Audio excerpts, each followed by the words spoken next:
I just wanted to preface a little bit about boundaries. We have the reading, of course, but everything we're going to talk about dovetail into how we take care of ourselves, how we create self-love, how we create a sense of self, well-being, mental health, and ways to manage our codependency. And boundaries are like probably central, like one of the major core ways that we take care of ourselves. And I say it's our safety and security. Our boundaries are, it's how do we keep ourselves safe and secure, which is critical and crucial to our well-being, which then leads to how we trust ourselves. So that's just a little bit about why we chose, or I chose boundaries tonight, because we're going to build on ways to continue to build safety and security and a sense of well-being. So let's get to the reading. Do you want to read, Liz? I'm muted. Sorry. Yes, sure. Okay, let me see here. Okay, so asserting boundaries. Okay, so this is from Conquering Shame and Codependency by Darlene Lancer. Oh no, we're going to start before that. Sorry. Yeah. From childhood, we're often taught to bend and mold ourselves to make others comfortable. Sometimes this messaging is implied, as in school dress codes, for instance, and sometimes it's direct. I don't care if you don't want to hug your grandfather, it's rude not to. But the one truth is that it's always there. So it's no wonder some of us find it difficult to set appropriate boundaries as we get older. We don't want to offend or hurt others, even when that avoidance ultimately means hurting ourselves. We've been taught from a young age to put the feelings of others ahead of our own, ahead of our own needs, to the point that many of us don't even know the answer to the question, what are boundaries? Let alone how to set them.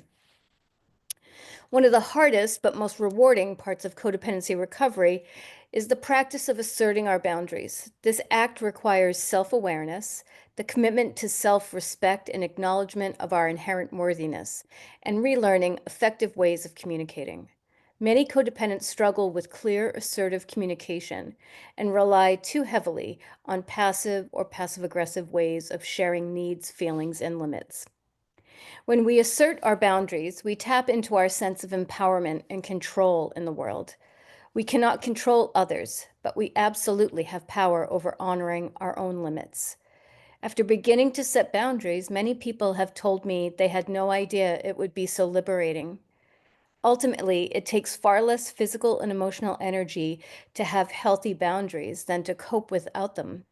We avoid the buildup of stress and resentment and no longer get stuck in our obsessive thoughts about the worst case scenario because we assert ourselves more often in the moment. We no longer give ourselves the time to catastrophize or script others' responses in our attachment.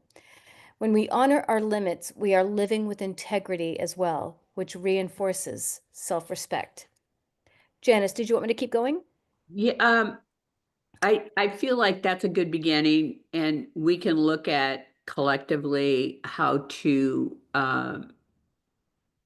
react appropriately, be steadfast, be clear. Those are things you can look at too that we need to do. Those are kind of the foundational parts to how to have boundaries. But I wanted to open it up if you guys are open to it. It's just, what are boundaries for you guys? Do you even know what boundaries are? And if you do, how do you um, share them, or um, what am I saying? Like, how do you hold a boundary? How do you set a boundary?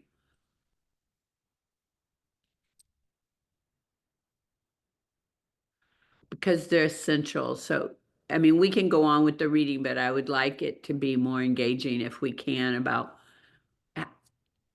what are boundaries to you? Do you have them? Do you want them? I'll jump in here. Hi, everyone. I'm Megan. Thanks, Janice. Thanks, Liz. I did not know what a boundary was until I met you. I was a people pleaser. I, come from a great family with sisters and a mom and dad that, we all love each other, but there were no boundaries. If a family member or a friend or anyone, can you do this? Can I come over? Can I? Yes, yes, yes, yes, yes. Always putting myself last. The people pleasing, part of the codependency. But when I got sober 4 years ago and, met Janice shortly thereafter, to learn what a boundary is and to stick to it, like, is so life changing. And I think we're taught, at least I was, to put yourself first was selfish, but to put yourself first is self care. And I've learned that, and that's been a game changer for me. Whether the boundary is mother-in-law, no, you can't come over, or no, sister, you can't just come in my house. I mean, is those kind of family boundaries.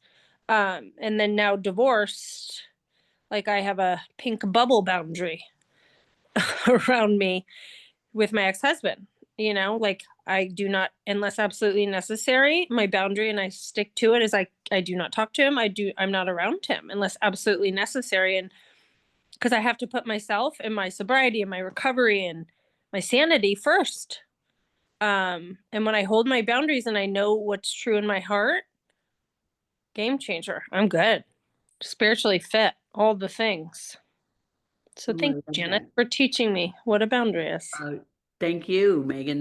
That was really insightful and helpful. I want to go back to when we're really little, like the little part in the reading about go hug your uncle or whatever. And boundaries, we come with them because they're associated with our intuition and our gut feelings. And we have to override them when we're little because we don't have the capacity to honor them and act accordingly. So we start chipping away at our innate boundary, which is our intuition and our gut feeling that knows no. Does that make sense? Do you see what I'm saying? That's like the beginning, we come in with them, but then it gets that because we disassociate really and separate from um Is that me?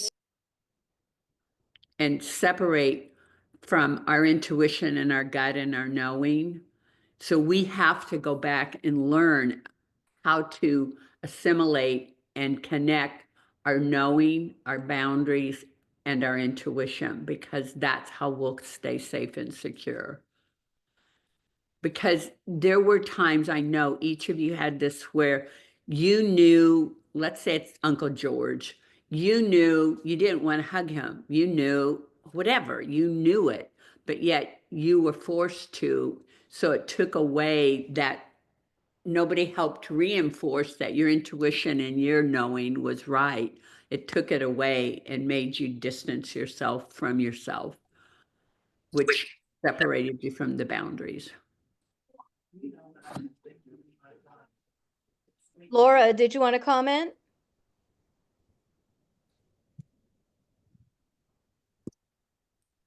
Oh, no, I'm okay. Sorry. Oh. I didn't know I was on non-mute. That's Hi, okay. everyone. Hi. I was gonna comment. Um, it's interesting because my youngest daughter, Kennedy, told me the exact same thing. Wasn't me, well, I don't know if I even remember, but she's like, Mom, when we were leaving grandma's house and I always had to go back and hug her, I didn't want to do that. And I was like, wow, okay. So it does happen. It's real. And it wasn't like, I don't know why, but go hug grandma, whatever type of codependent issue that was or is, or no, she's gone, so it's no more. But I felt kind of bad about that, like not being in tune with her hesitation or her reluctance to do that. And it just seemed normal. And it wasn't for her, it wasn't. So I don't know if that happened to me, but it did happen to my daughter. Yeah, I appreciate that, Michelle, because it happens in a lot of different forms, but that's the one that most of us can relate to because it's a personal boundary, but it's an intuition and a gut, and they just don't feel it. They don't want to do it, whatever. But we have to learn early that we don't get to trust our intuition and our gut because our family or our parents or whoever the caretakers are not honoring that for us to honor it. So just to go back over it, that's how we separate from our intuition, which are our boundaries. Because you do know what's the best thing for you if you really connect your gut, which is setting that boundary. Go ahead, Brittany. Hi, everybody. Hi, Janice. Hi. A long time. Yeah. Um, I just a couple of things. Um, the first was when I started off in my recovery, it was a revelation to me that a person could have boundaries around their time. Like time boundaries honestly hadn't occurred to me. And that was just the biggest game changer to kind of break it all open. Um, but at 1 year of sobriety, I went to visit my parents' house with my kids, and my birthday and my grandfather's birthday are around the same time, and my grandfather is the source of a lot of conflict in our whole family. And my mom and that was my like sobriety birthday. And my mom and my grandfather devised a plan that for his birthday present. So I had been honoring my boundaries and really not, I mean, not talking to him much, not engaging him much, especially when he was drinking or so forth. Um, and my mom and her dad devised the plan that for his birthday present that he would get time one-on-one individually with each member of the family so he could kind of tell us what he thought of us. And that's how I was raised. I just was like, wow, I can't say no to this. And also, like, my children were sort of lined up to for him to say what he thought. And it's generational. It was really that was how they were raised. That was how they raised us. And later in the year, my mom or my parents came to visit us, and my daughter, who's a little artist, is was 11 at the time and is shy about her art. And I complimented her on a mask that she'd made that was in her room. And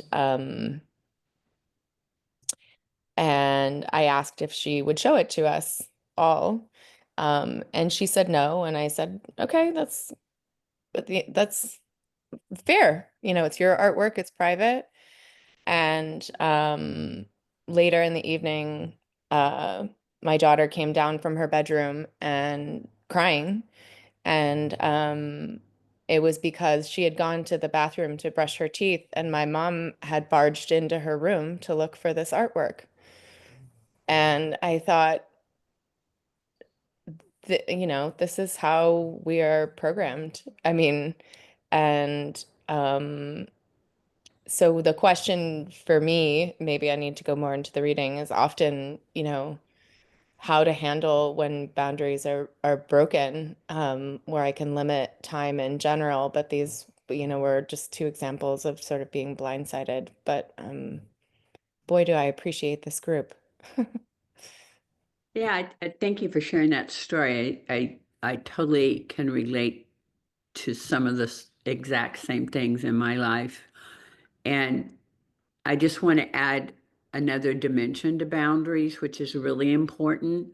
Probably the most important thing is boundaries are not for others, they're strictly for ourselves. If we think a boundary is going to change somebody else, that is not what a boundary is. It's a boundary is keeping yourself safe and secure, knowing where your limits are, knowing that you're not going to, you can hang up the phone, you can leave. It's how do you protect yourself? If we set a boundary and expect somebody else to change their behavior, we're going to be disappointed. And it's really not what boundaries are. It's how do we take care of ourselves in the situations with individuals or situations. I just want that one because that's a hard one to hold because most of us think if we set a boundary, somebody's going to change their behavior. And I bet there's been a lot of people that have been disappointed with that perspective. So I just wanted to clarify that because I think it's a really important one. Is how do we raise each other and help each other as well as raise our children to honor their boundaries when they say no, no is no. Trying to convince them that no is yes. You know, um, I just want to finish this where it says personal boundaries are the limits and rules we set for ourselves within relationships with ourselves and others. A person with healthy boundaries can say no to others when they want to. And it goes on, and our boundaries tell us and guide us to know we need to attend to something that we need to take care of. It's like when there's a trigger or a boundary is coming up for you, it's like, how do you take care of yourself? Reflect back on it. What is it telling you? What do you need at that moment? Because we think triggers are part of that. It's like when somebody triggers us, we want them not to do that anymore, right? Do you know what I'm saying? Instead of recognizing something's triggering me, what is my body? What's my psyche? Is going on in me? Then you can set a boundary about how do you take care of yourself when you're triggered. Anyway.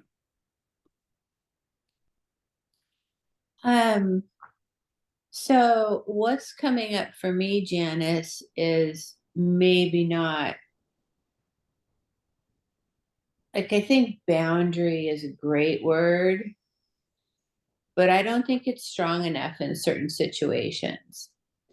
I think that violation is better because for me, because when my personal space or my personal energy or just something comes intruding onto me, whatever it is, I'm feeling violated in some way, like that either it's a trigger or it's somebody overstepping or talking shit about me or whatever it is. It's like, I detect I need a boundary when I feel like my personal, like I don't feel safe and I feel like I have been violated on, not like that kind of violated, but maybe that too, but just like yourself, your little self, your little source of energy has been disrupted. And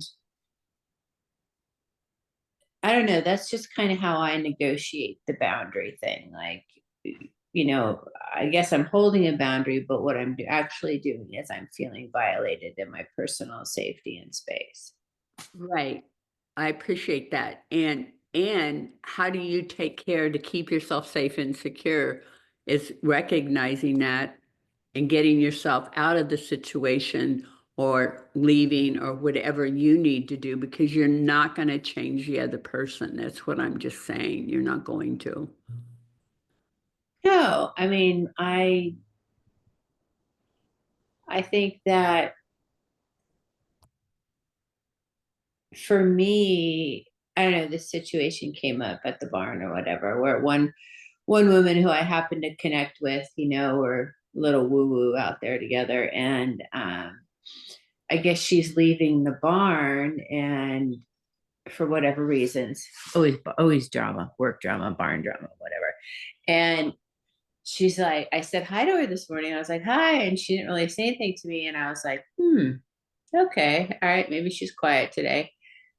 But then she sent me a text and said that she did not want to talk to me so that she wouldn't feel like no one would perceive her as trying to like take sides, like get people on her side or whatever.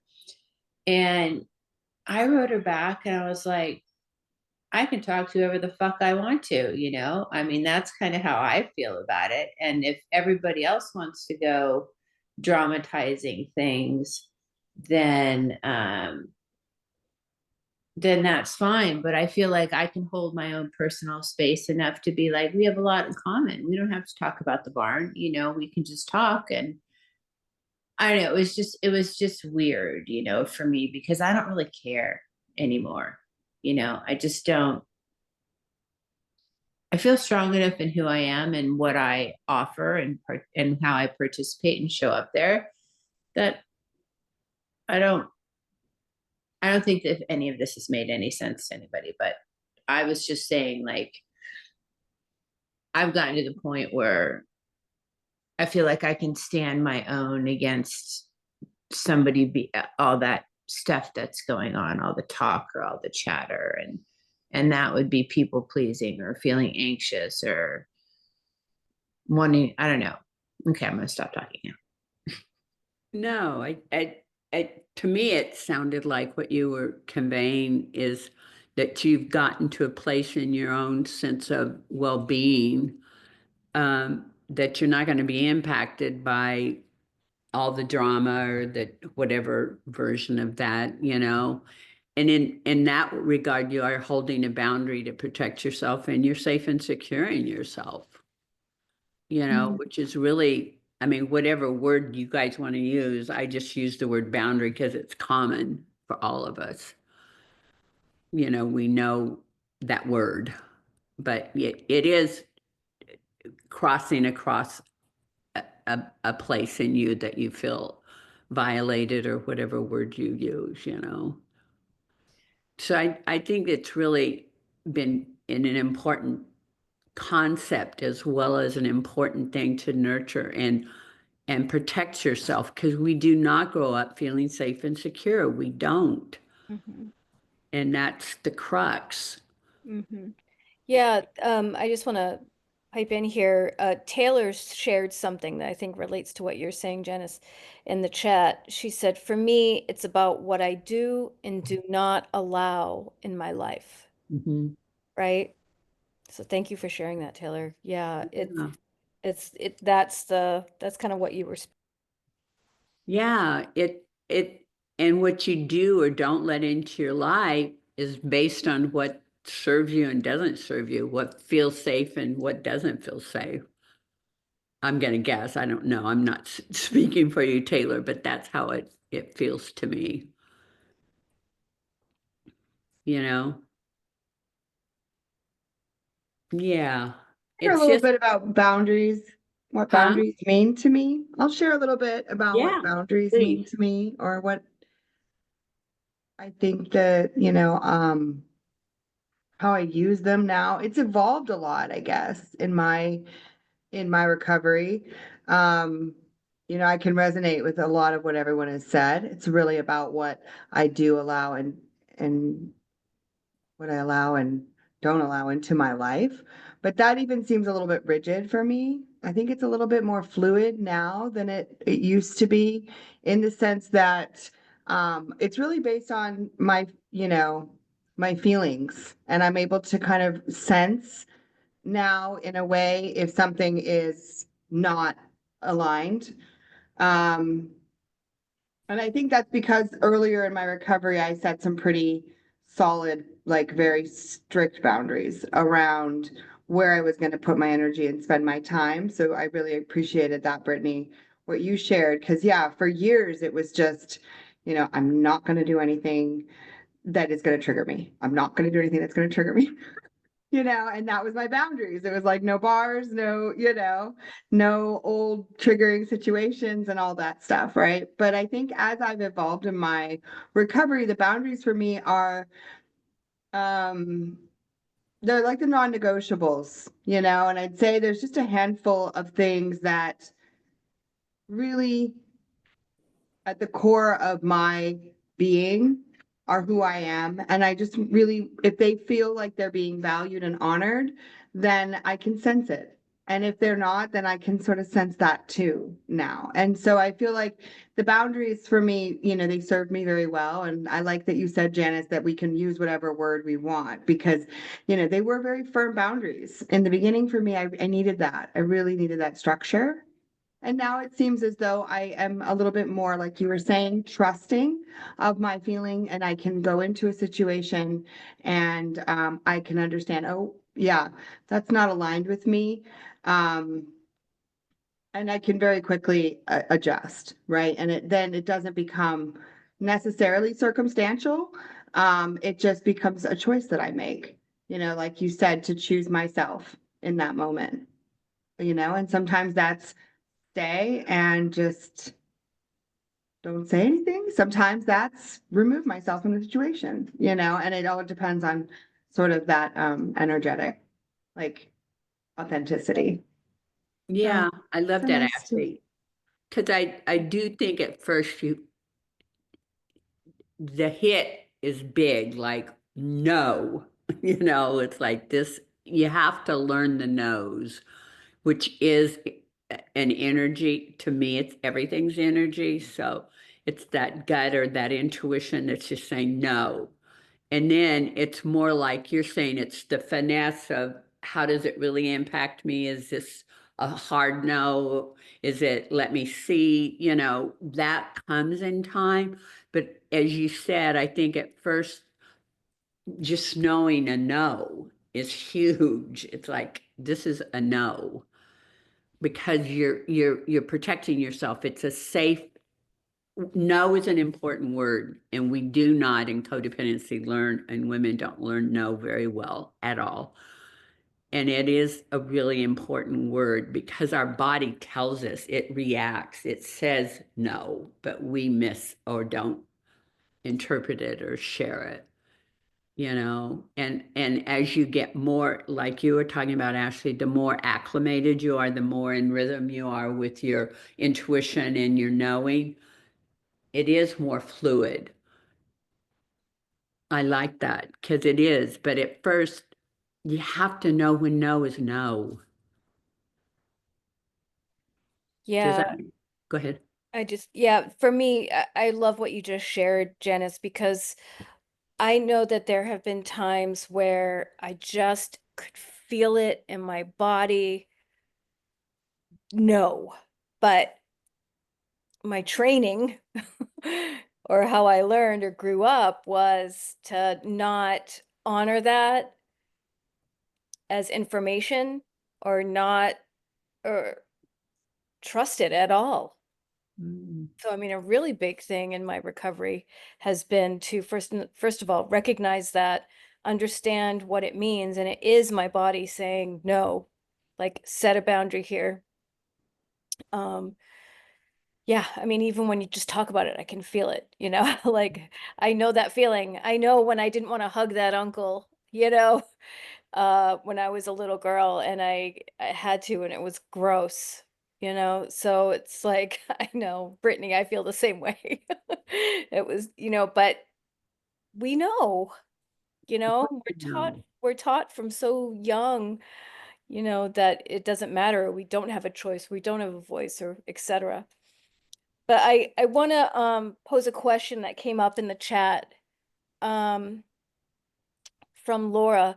How do you establish boundaries? I'm struggling with establishing them because I feel like I'll disappoint. Really good question. Right? And first off, if you don't, you're going to disappoint yourself all the time. So that's the real truth. If we, which is codependent, if we worry about disappointing somebody else, we're already in codependence. We are not honoring ourselves. If you honor yourself, you will find a way that speaks to you and a process and a communication way to convey your boundary. But right off the top, as soon as you are worried about disappointing somebody else, you're right in the mix of codependency. It is not about serving you. Right there, you're wanting to serve somebody else above you and worrying more about their feelings than your own. You know, it's like your intuition knows what you need. Your gut knows what you need, but we're so trained in the codependent uh, paradigm is so invasive that it keeps us from honoring ourselves first. You've got to honor yourself first, Laura.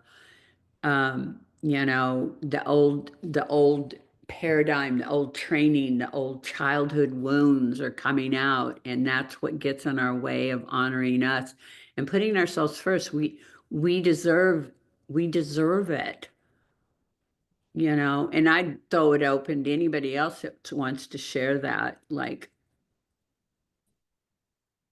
you know, share on that particular question, because that's how I see it.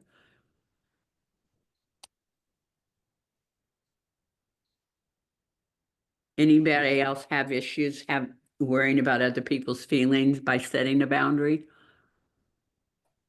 Um, I think I might be in the mix of that right now. Um, I'm getting close to like discharging. Well, not, I'm like 30 days away, but 30 days, as we know, goes really quick. Mhm. And I'm like struggling with, so like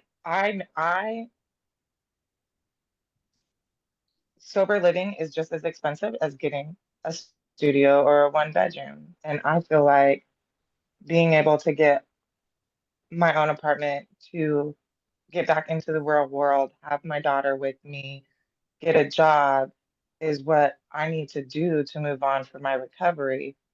But I haven't had the chance to speak to her father yet. I have a feeling that he's going to really push sober living on me. And I'm struggling with like setting that boundary of like, and I know it also has to do with like how I communicate it to him, but I'm struggling like wanting to basically please what he wants because I'm afraid of his reaction and also like already going into that codependency of like already like thinking I know what how he's gonna react, you know, right? So yeah, that's where I'm at. So that definitely hit. And thanks for sharing that, Sarah, because that's exactly, it's almost like we go to 5 years old, you know, we're afraid, we go back to that place of not feeling adequate or competent enough or capable enough or trusting ourselves enough. And it does take communication, which is probably the biggest component when we're setting a boundary, if somebody's going to hear that or not. I mean, they're going to get it after you leave or walk out or whatever, but to communicate you, the truth in you, you know, I would work in all of us is what words you use. How do you come from your heart to their heart? You know, that to me, that's the best, at least one of the best approaches is getting somebody to hear you, is come from communing with yourself first. What are you trying to communicate about what's important to you and who you are and what you want? You know, that is to me the at least a beginning of getting somebody to open up a little bit and feel and see it differently than going in scared or in a fighting mode. Yeah, thank you. I also wonder the combination of things you said, Janice, that like the attachment to the outcome that you want from the other person, you Right, know, like freeing myself from immediately reacting by blaming myself that I must have like said or done right. boundaries wrong if the other person didn't react the way that, you know, it's like being freed from gaming the system constantly, you know, feeling like, okay, well, if so and so, you know, oftentimes this is with my kids, you know, somebody does something that I Right. really want them to do. Um, it doesn't necessarily mean I did the boundary wrong. It's just Mm-mm. that I could never control them in the first place. Right. I like that. It's very well said, Brittany. It's because if we have an expectation, we're gonna be disappointed if we go in being genuine and honest. That's all we can do, you know, for anything. And then if it doesn't, it's like it feels like it's like setting a boundary is how do you keep yourself safe and secure during the communication, not the outcome of the communication, because you have no control over that. You can certainly have a choice on how you communicate something, but do it from a safe and secure and trusting place. They feel that. People feel your energy more than your words anyway. And just talking to you, Sarah, you come from a place of how much you've grown and where you are and how you are.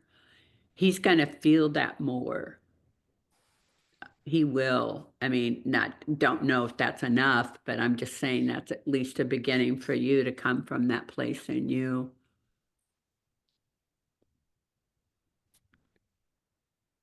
You know. So, Kate, did you want to share or you just put your thumb up?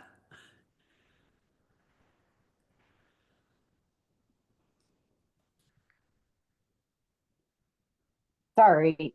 I wanted to get out of the kitchen. I'm making salads. I hope I'm not being rude. I'm just multitasking. But for me, I don't know. I'm definitely hugely like codependent on my husband, and it's so ingrained that I'm just scared if I do start. I feel boundaries are like making demands on what I need, and so I'm not doing great with it. And I um I'm working on it though and trying to be gentle about my new needs because now that I'm sober, I'm finding out what works for Kate a little bit better. Before I just was kind of the passive one. I feel like he wore the pants, and so that's hard to change that dynamic since that's the way it always has been. I was the child in the relationship, and so it's going to be it's going to be tricky. But I also find it interesting how codependent I am on even strangers.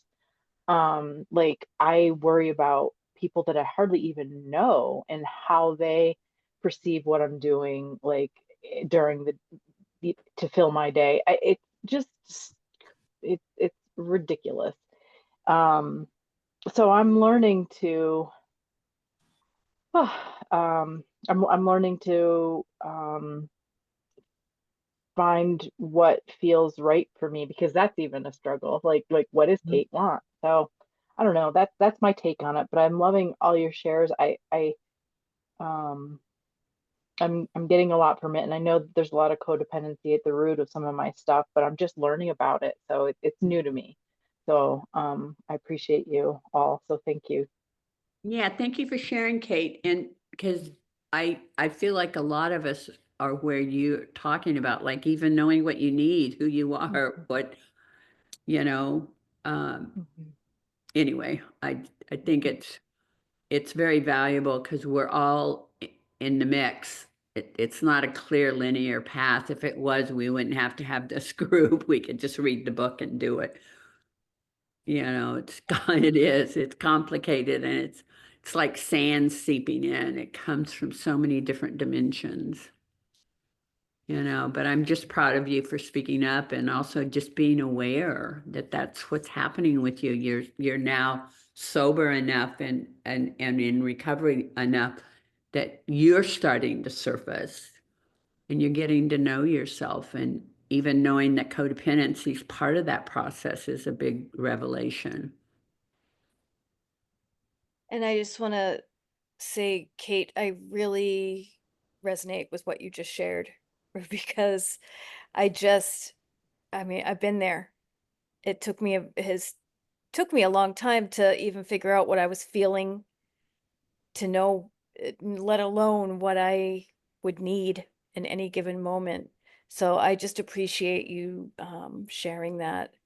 And it really, um, it takes work and really reflecting on this and really taking action with what we're talking about. But just, I don't know, you can do it. You are It, doing it. you are doing it. You're doing it right now. I just, I don't know. I felt that in my heart. But now I see, Cindy, you have your hand up. Yes. Okay. There we go.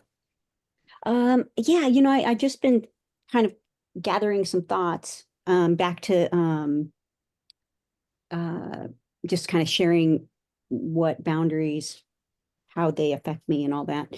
Um, and I think um,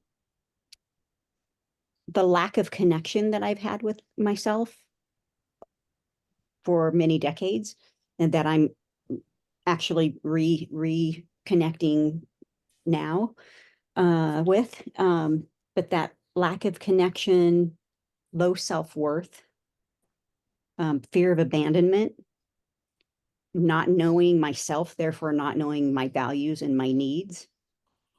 I, in this partnership that I was in for many, many years, I didn't vocalize. I didn't vocalize my needs. I mean, I kind of let the person, walk all over me quite a bit. And, but it was almost like my survival was based on being with him because of trauma. And I've been told that there was like a trauma bond or something. And so what I know now, looking back, is all of that, but also that, I also kind of tried to manipulate him. He would state a boundary, and it was often hurtful. And I, it was too painful to hear, too afraid of abandonment and all that. And I really wouldn't listen to his boundary sometimes. And I think I would kind of try to manipulate by kind of trying to control the situation and the outcome, just kind of like internally. And then, sneakily. I didn't realize I didn't put that all together back then. But I didn't have a certain expectation, because I probably really did have low expectations, but it was still about my survival. And so this work is incredibly important for me, what we're talking about. I know that it's critical for me to have that connection with myself again, really figure out deep down, what my values are, what my needs are. And I'm really working on self-worth, because I'm aligning with that inner self, which is just amazing. It's magical. But I do want to definitely get to the work of, really setting boundaries and respecting other people's boundaries as well. Thank you. Thank you. That was really beautiful. It's like the path is everything you just described. It's all the reflection, all the awareness, all the uh, connection to the self. Like you said, you're a beautiful, wonderful being, And what a nice feeling that is, which will help you want to protect that, meaning set the boundary.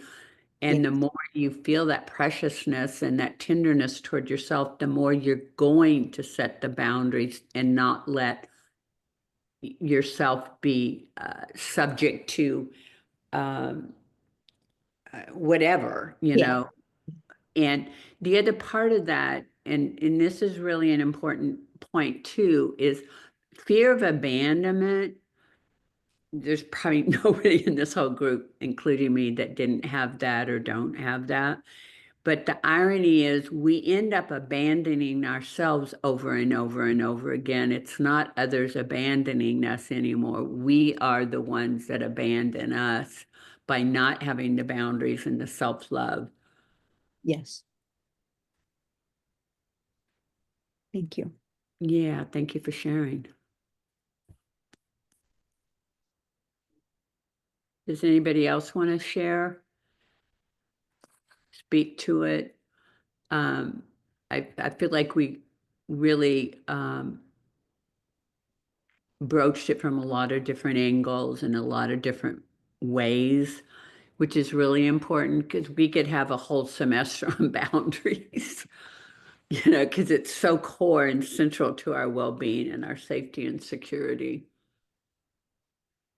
You know, I have it's a I have I the way I look at things is a triangle, and it's safety, security, and self-trust.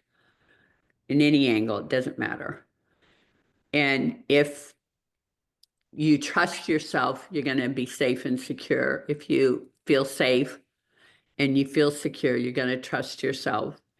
And if you work on those things, that's the essence of self-love, which is in the middle of the triangle. And those are not the things we got growing up. We did not get that triangle in any fashion. And that's what this group is about, is how do we develop that safety, security, and self-trust, which equals self-love? Because self-love is such a big topic. It's like, how do I get self-love? And for me, a simple version is, and going back to holding a boundary, is I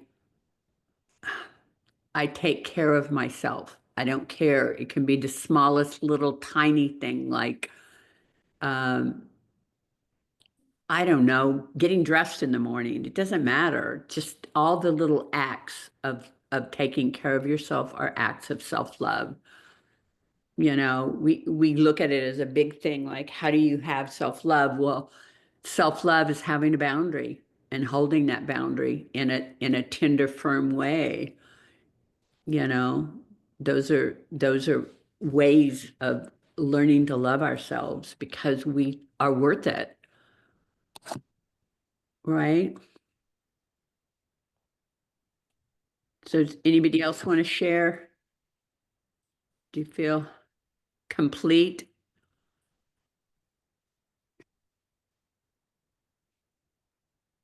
Raise your thumbs if you feel like you're complete now, or you. All right, I think it was a good meeting. That I'm was really, really good. Yeah. I And I appreciate also you guys. Go ahead. just want to remind you to sign up for, put your name for the email list if you want it, and you can get the readings emailed to you with the link and all of the business. So, Yeah, and again, questions or anything you want to expand on, just please um, put them out there and I'll try to get back to you, or we can expand or whatever needs to be done. Thank you, guys. thank you.